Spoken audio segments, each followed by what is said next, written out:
Okay, we're live. I kind of want to start this by saying Tanto's on fire, which of course he was. So Stockport County have won this game 1-0 against Bolton Wanderers away from home. It's a huge 3 points for Stockport County.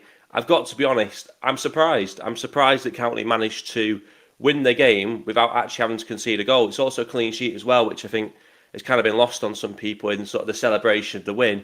Yes, we won the game, but we also managed to keep a clean sheet against a side that has been scoring goals of late. So massive, massive win. But I want to start off by talking, from the beginning of the game, the team news. There was question marks about whether or not, Benoni Brecky Anderson was going to get that start. He did get that start. So clearly, Dave Challen now feels he's ready to play 90 minutes or certainly start a game of football because he did come off sort of at some point in the second half. But like I say, relatively happy with the starting 11. A couple of surprises in there. As I say, I was surprised to see Anderson start, even though I thought it was the right decision. Get my words out. I was a bit surprised to see Will Collar away because I thought that he has looked tired. I said it in the preview. I thought maybe he might have been giving him a sort of a rest, but I thought it was not too many complaints there. I was a bit surprised with the bench as well. Bench had some surprising options. Fevrier back on the bench. There's some players haven't been on the bench. I'm a little bit surprised as to what's going on with some players at this point in time. But I thought Fevrier came on, did well, but relatively happy with the starting 11. Like I say, it did look more sort of a four at the back again, a little bit similar to what it was against Charlton last week, where it was very much a four at the back. And I'd say our first half performance was quite sort of similar to the performance that we saw at against Charlton last week. It was a bit of a dead game, really. A bit of a sort of chess match, really. Wasn't too much happening in that first half. The only real takeaway I sort of take from that first half was the incidents with Noyon, where he made a silly challenge early on, received a yellow. Some might say a bit too early to receive a yellow, but he was yellow carded, and then obviously there was that incident sort of late on in the first half. Some might say should have been sent off with a second yellow. Some might say that it was just about the right decision for him to stay on the pitch with that second one, and that's sort of the camp I was in. But very much a case of get him off at half time, and that's exactly what David Chalmers did. He made 3 changes actually at half time. I think he brought on Wootton, he brought on, I think it was Ibi Toure, and he brought on. I'm trying to think of what else he brought on now. He took Rydell off, I think, at one point. I forgot about all the subs, to be honest. It's all sort of gone from a memory. But we changed things up, and one of the things was that Noel did come off, and Wootton came on at half time for Anderson, which I thought was interesting because we obviously know that Chalmers has got on record saying that he doesn't think Benoni can play 90 minutes at this point in time. He did start the game, but obviously kind of stayed consistent. He can't play 90 minutes. So if he starts the game, he can't play all the night, all those minutes. So he came off at half time, which was a little bit disappointing. But then I think he did have a bit of a difficult first half, as would be expected. It's always a different game when you start the game as opposed to coming on as a super sub against sort of tired legs when you've got fresh legs. I think we kind of knew that him starting, we were going to see a slightly different version of him. And look, I don't think he played terrible by any means, but it was just different to the kind of impacts we've seen him have off the bench. Wootton came on in place for him. He had a good opportunity within sort of middle way or sort of early on in the second half. Just couldn't seem to put it away, unfortunately. I don't know if I'm being heavily critical of him. Maybe it was just one of those that he couldn't really do much with. But in the moment, I was a bit frustrated he didn't score it. And by the way, I think that would be the case if it was anyone in that position. I don't think it's just because it was Wootton before people start. But I'm just going to go to the comments. Nick has said, what a win. You could argue Chalmers picked the wrong starting lineup, but County looked a lot looked a lot better in the second half. We absolutely did. County wasteful in front of goal with Anderson and Wootton missing one-on-ones, but Tanto showed real quality with a great finish. More the same, please, Tanto. And I've got to agree. I don't think it was just Alafi's goal today, which I think was really good. I think his overall performance, the yards he was putting in for the team, both off the ball and on the ball, I thought he was really good. And don't forget that Wootton chance, if it's the same one we're talking about, that came from Tanto getting that pass into pass into feet in the first place. So I thought Alafi had a really good game even before he scored the goal. Once he scored that goal, it just secured it for me. But he's got to get man the match. from this game. I thought he was incredible. I think Tanto's kind of been working for that all season. Obviously we know he had a difficult start to the season, missed pre-season, injured, couldn't really get in the team to start in the first half of the season. Second half of the season, when he started to come back in again a little bit, he has come in, but he's almost not been able to play in his best position because he's almost had to work a little bit unselfish-like, and almost had to sacrifice his own sort of goal tally, let's say, for the better of the team. And I think that today he was able to do both. He worked really hard off the ball. He worked really well to get us in attacking positions, but he was also able to capitalise on that opportunity, which, let's face it, he created all by himself and finished it by himself. And it was very reminiscent of a Louis Barry type goal. The way he's just sort of picked the ball up on the byline down the left-hand side, dribbled through the whole Bolton defence, it felt like, and then just finished it superbly into the far corner. Like I say, very much a Louis Barry type finish. I'd love to see people agree with me on that one. And you just thought, as you watched it happen, because obviously I wasn't at the game today, unfortunately, but I saw it on TV and I'm thinking, there's no way he's going to go all the way here and score, and he did just that. So absolutely fantastic from Tanto Alafi. He's been brilliant in the Stockport County shirt. Like I say, he really deserved that goal today. I'm really happy he got it. And obviously, he got us the 3 points, which it's a big win. It's a big win for Stockport County. There's no doubt about that. I am surprised that, like I say, we're able to go away from home. The form that Bolton were in coming into it. Bolton, we're very much hyping this game up over the last couple of weeks on the sort of Twitter profile, bring the noise and all that sort of nonsense. Well, they didn't seem to bring the noise. From me watching it on TV, I couldn't hear much from the Bolton fans, and you can never hear it very well when through Sky or whatever. But you could hear the county fans throughout the whole game. You could barely hear the Bolton fans, if I'm being completely honest. It was as if we were beating them 5-0 again. They were that quiet. So maybe I'm wrong. Maybe people at the game could tell me that they were really good, their fans, but it didn't come across on Sky, is what I would say.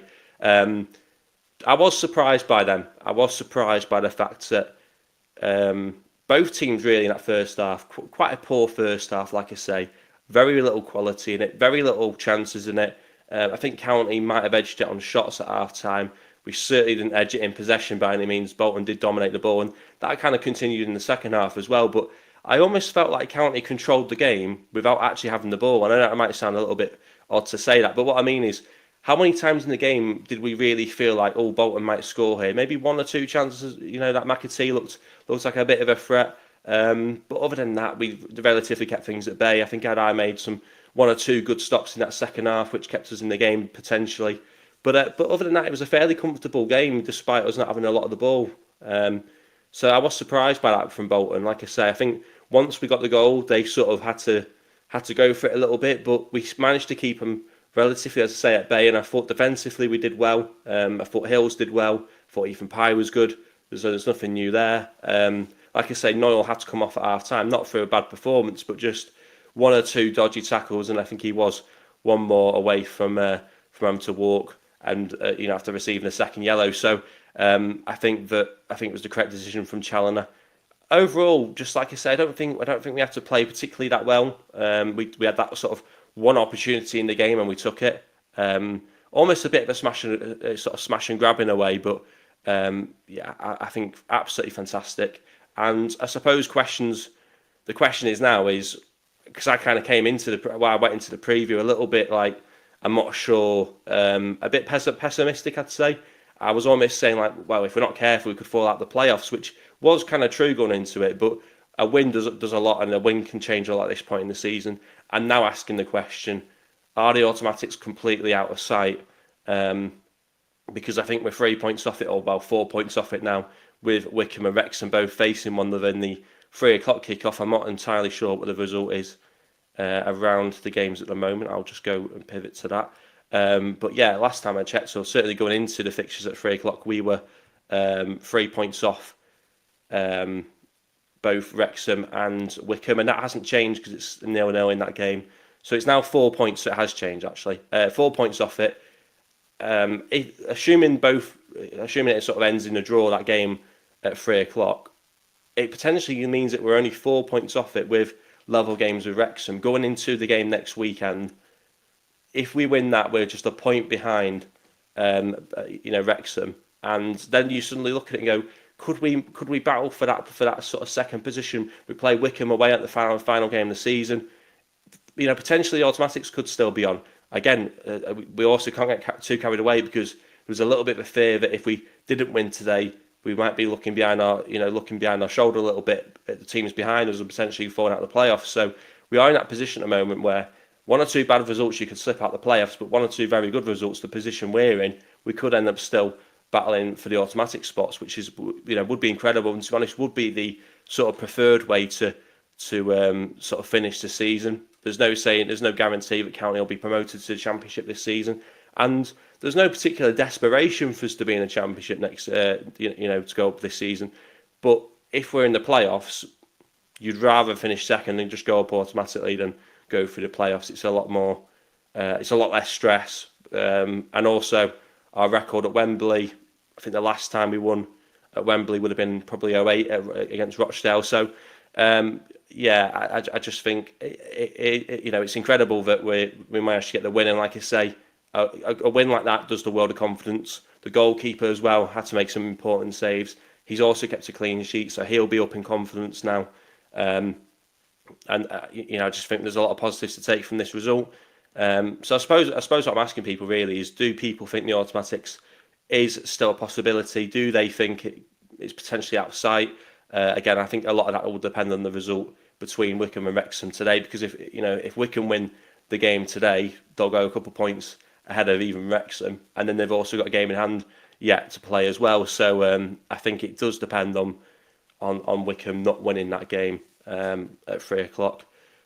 But look, I think, like I say, going into the game at Wrexham now next Saturday, a lot of confidence. It was also our first away win.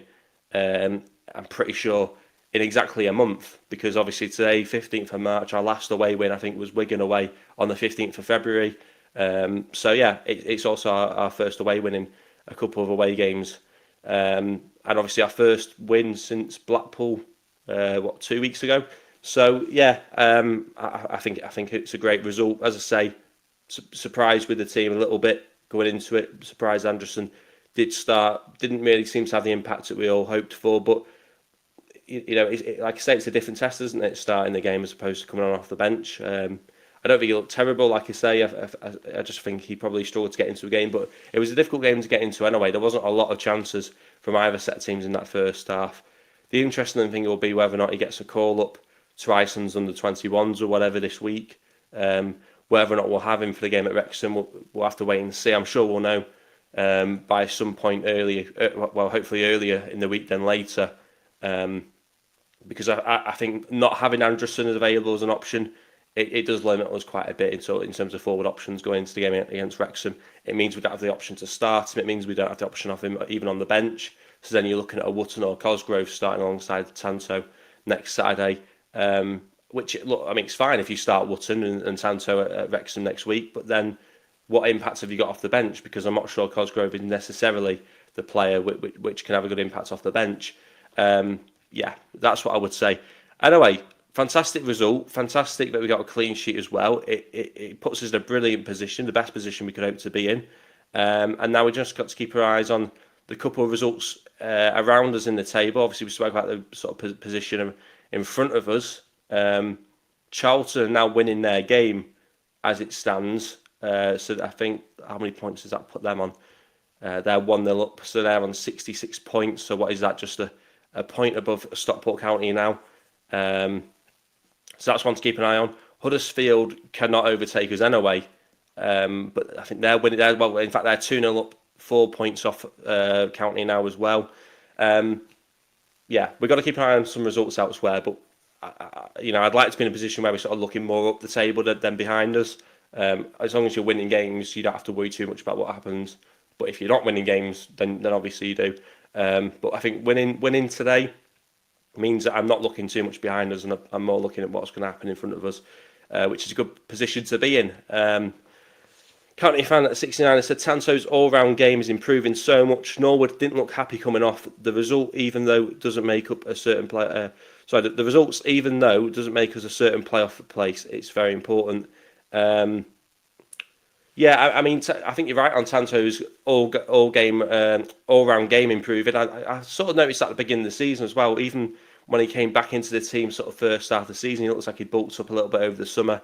I don't think that was weight he put on from being injured. I think that was a deliberate thing. I think certainly once Madden left and he was able to hold on to the ball quite well without being one of the biggest sort of players in the world. So I think there was maybe a bit of a conscious effort there. Once you lost Madden, can we get a player in Tanto who can kind of build up a little bit as well? Obviously, he's never going to be that kind of player. He is different, but I definitely saw that aspect to his game improve. Hold on to the ball, being a bit stronger. I think you are right. I think his all-round game has improved so much this season. Unfortunately, I don't think he started the season at the fitness level to really be able to show it. We might see a fit and firing Tanto, and hopefully Tanto is best in his sort of last sort of 9 games of the season.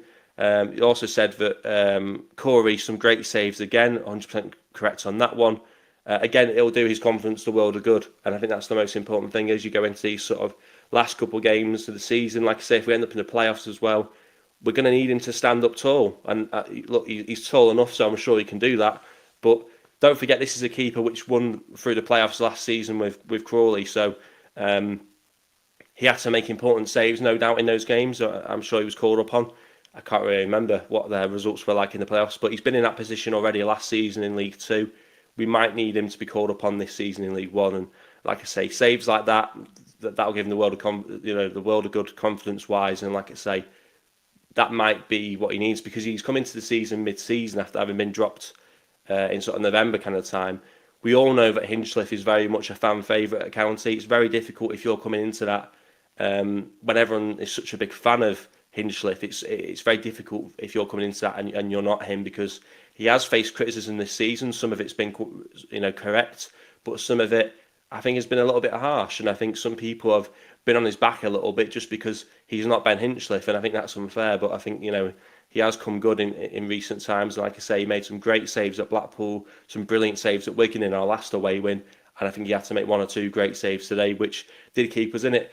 The one where the only thing I would say of him to sort of balance it out a little bit to those that are maybe fairly critical of him, watching it on TV, the one where he sort of tips it over the bar, I'd have to watch it back, but maybe he could have caught it if I'm being really, really awkward about it, and maybe a little bit unfair. Again, I'd have to watch it back. Maybe he could have caught that. Maybe he sort of tips it over because it does look like a bit of a better save than maybe it had to be. I don't know. Again, I'd have to watch it back. But yeah, I want to get people's thoughts on that. He took off all the pressure for that last corner for Bolton. Yeah, I thought their corners were quite poor as well. To be honest, it looked like they were kind of almost trying to play it really, really really short, almost just about into the box. Put a load of their players in front, sort of front post, and just try and hope it causes a bit of chaos. I didn't like their corner kick routine. I don't think it worked for them, obviously. Both keepers had very good different qualities. Well, I think their keeper will be pleased he didn't concede 5 against us. I think that was the thing he came away probably the most happy about.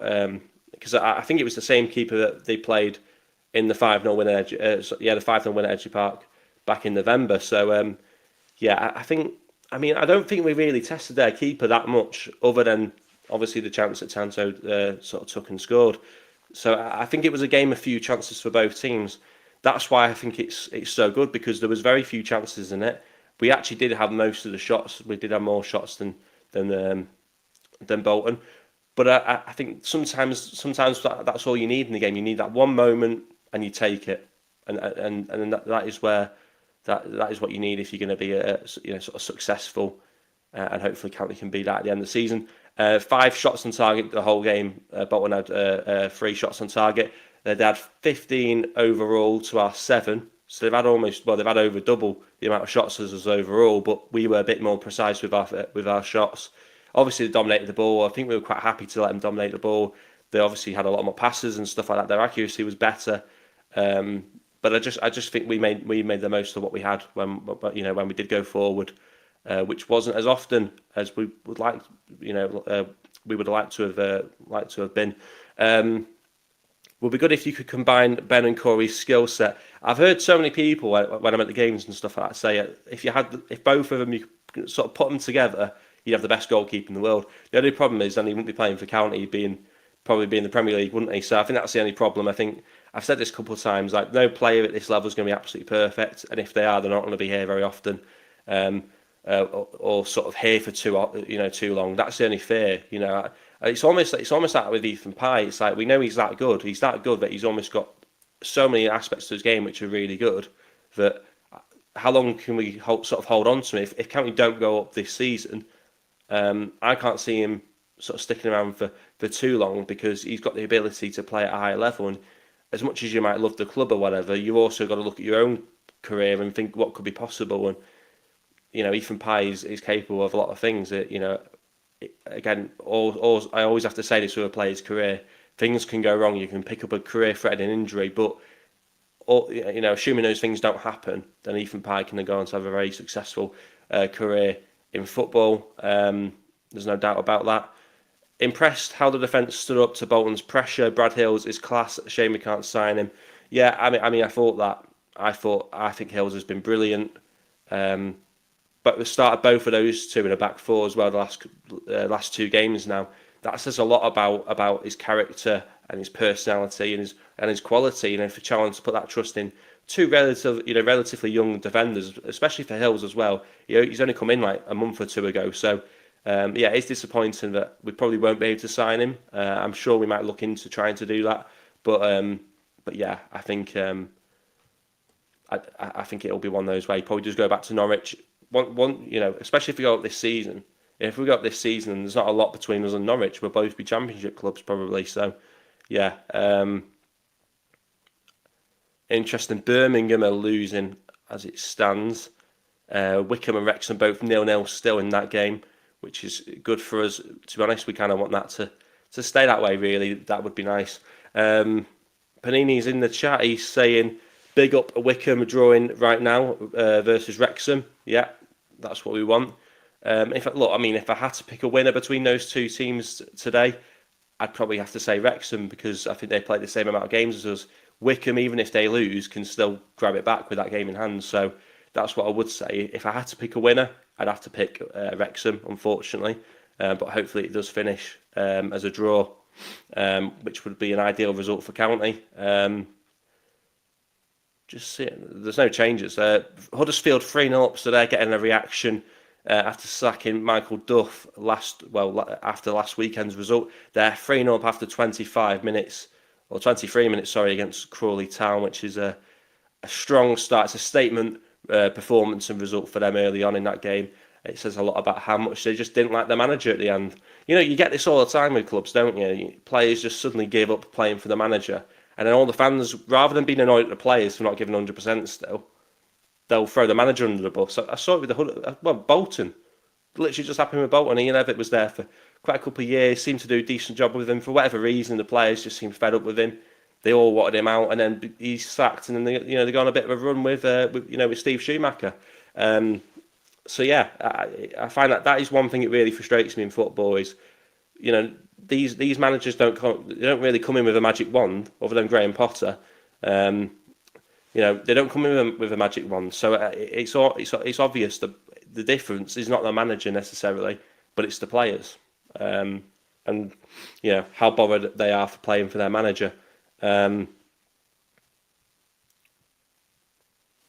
would take 5 points clear at this stage of the season from teams just outside the playoffs. I mean, it's comfortable distance at the moment, I guess, if it's 5 points. But at the end of the day, look at what Huddersfield are doing right now. Every time I go to check it, they've scored another goal. So they're going to be fighting, and now Bolton have slipped out as well. So it could be interesting. I mean, look, there's still 9 games after this season. I don't think it's necessarily going to finish how it looks right now. In fact, I'll bet you now that it won't finish exactly how it is right now, because there'll be a lot of movement. I mean, a lot of people don't realise this as well. It's like the Premier League. Look, the Premier League's very predictable. It's a 38-game league season. You've got to start well a lot more than you have to in League One.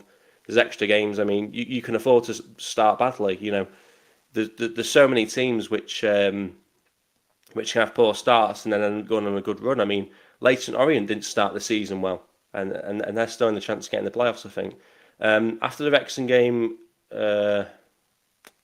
After the Wrexham game, we seem to have a load of home games. Yeah, I was going to touch up on that actually. It's a very good point. I was thinking that myself. I've got it here in front of me. Which tab? Yeah, after Wrexham, we've got Stockport, we've got Burton and Stevenage back-to-back home games. Then we've got Exeter away, and then Rotherham at home. But then once we play Peterborough, we've got home games again. Huddersfield at home, Lincoln at home now, both huge games. Lincoln's the last home game of the season, and then it's all to play for potentially in that final game of the season at Wickham away, which I think anyone and everyone will want to get a ticket for that away game. Which I mean, in a weird way, as a fan, you want to know it's wrapped up. Basically, you want to know that you're sorted. But I've got to be honest, going into that final game of the season, if there is a bit of needling, there is a bit of jeopardy in it, that's almost in a weird way kind of what you want, but you want to come out on top. I think that's the thing. It'll be a really exciting game if it's one for the automatics or something like that. It might be one of those where you try to tune in to other results on the final day, which could be stressful but exciting but nervous, all sort of packed in at once. That could be a key point in the season. 100% agree with that one. That's what we want, though. I mean, we don't want to go to a game. We don't want to be going to Wickham away and it's nothing to play for in a weird way. You kind of want it to be exciting, but you just want to be the team that comes out on top. It's a weird one. It's like, look, I mean, we talk about teams that have gone to the final day in big events, and obviously the big ones that spring to mind, it might be a Champions League win, it might be a Premier League win or whatever. And the best ones are always the ones when it goes right down to the wire. But obviously, it's only good if your team comes out on top, and I think that's the thing. But it's much better than winning the game 5-0 and it's already done and dusted. I don't know. Maybe I'm wrong on that, but I mean, I think if you ask City fans, I mean, you have to find them first. But if you ask a City fan, would you change the day against QPR? Probably not, because the fact they won it in that dramatic style is almost what made it more special to those very few City fans out there. But or you asked, United fan 99 or whatever, would you change it? You wouldn't. You wouldn't want to win that game 5-0. So it's like Wickham. If we go to Wickham away in the final game of the season, it's great if there's a bit of jeopardy to it, and it's great if you win the game 2-1 in the 95th minute or whatever. How many minutes get added on later on? That's almost what you want in a weird way. But obviously, if it doesn't go to plan, you don't want to know about it. I think it was a pen for Bolton, but it wasn't given. I don't know which one that was. If it's they had one or two shouts, and the ones that I saw, I think it was Aaron Collins. I think it was, who had a bit of a frustrating game. I think for them up front. The one I saw, he's just flung himself to the ground, and then turned around, looked, realised that no one's giving it for that, and then he's just gone. All right, fair enough then. But yeah, he was a little bit frustrated with Brad Hills as well. Brad Hills sort of pushed him a little bit towards the corner flag. But the thing is, the replay was terrible as well, because when I watched the replay just shows him pushing him and him falling over. But what it doesn't show is, and if they'd taken the replay a bit further back, they'd see that their player was already going down. He was already running forward and sort of launched himself forward. So the fact that Brad Hill's got a tiny push in at the end didn't really make that much of a difference to the direction he was already going in. Brad Hill was holding on to the player first half. I can't remember which one it was now, but I don't remember them being any massive shouts for penalties in this game. There was one last week supposedly, but I think I missed that one as well. I think it's different as well when you watch it on TV. I've got to say, I don't think the camera angle was great on Sky today. Half the time you couldn't even see the game because the sun was in the way. It didn't seem like one of the best cameras, if I'm being honest. Anyway, I guess I'll quickly check the results. No changes at the moment, I don't think, from what I've seen. Birmingham losing 1-0, but doesn't really matter. They're just trying to give teams the chance to catch up. Charlton still winning 1-0. It's still 0-0 between Wickham and Wrexham. Huddersfield is still 3-0 up, and they haven't made it 4 just yet. Barnsley 1-0 down. They sacked their manager this week. Anything big really happened at the bottom of the table? Not really. Yeah, again, not seeing any update in the Wrexham-Wickham game. We'll have to see what happens on that one. Like I say, I think because we won the game, I am going to be looking up the table as opposed to looking behind us. Orient winning, are they? Saying 0-0 here. Might not have updated for me. No, you are right, 1-0. 1-0 for them against Blackpool, 30th minute mark. Charlie Kelman with the goal in the 29th minute. Fair enough. Right, I think I'm quite happy with that one. Great win for Stockport County. We move on to Wrexham next week. Looking forward to that one. I'll be at that one as well, which will be good. So yeah, that'll be good. That means the vlogs will be back as well. So we'll have the match preview back midweek, probably Thursday is always the aim. We'll have the vlog coming out next Saturday afternoon or evening rather, when I'm back home from Wrexham, where hopefully we manage to win the game. But like I say, keep your eyes peeled for that match preview, which will be dropping at the end of the week. I want to say a big thanks to everyone who's got involved as well in the live chat.